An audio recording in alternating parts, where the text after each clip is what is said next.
హరికృష్ణ మాధవ్. మీ పేరు చెప్పు జగన్నాథుడికి. మీ కాలనీ పేరు. చలో. హరే కృష్ణ హరే కృష్ణ హరే కృష్ణ హరే కృష్ణ కృష్ణ కృష్ణ కృష్ణ కృష్ణ హరే హరే హరే హరే హరే రామ హరే రామ రామ రామ రామ రామ హరే హరే హరే హరే హరి బోల్.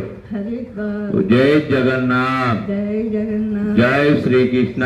జై శ్రీకృష్ణ. జై శ్రీరామ్. జై శ్రీరామ్. జయ జయ శ్రీలా శ్రీరామ్. ప్రభుపాదికి ప్రభు ప్రభు పాదికి కాకి జై. జై జై హనుమానికి జై హనుమాన్కి జై. జై. హరే కృష్ణ మహామంత్రం జగన్నాథుడి చివరి చెప్పినందుకు మీ యొక్క జన్మ ధన్యమైపోయింది తల్లి. జగన్నాథ్ మహాప్రసాదాలు తీసుకోండి. హరే నామం ఎప్పుడూ పలుకుతా ఉండాలి ప్రతి నిత్యం. ఎప్పుడు మనకు అంతిమ సమయం తెలియదు. జగన్నాథ్ ప్రసాదం తీసుకో. హరే కృష్ణ కృష్ణ కృష్ణ హరే హరే హరే రామ్ రామ్ రామ్ హరే హరే.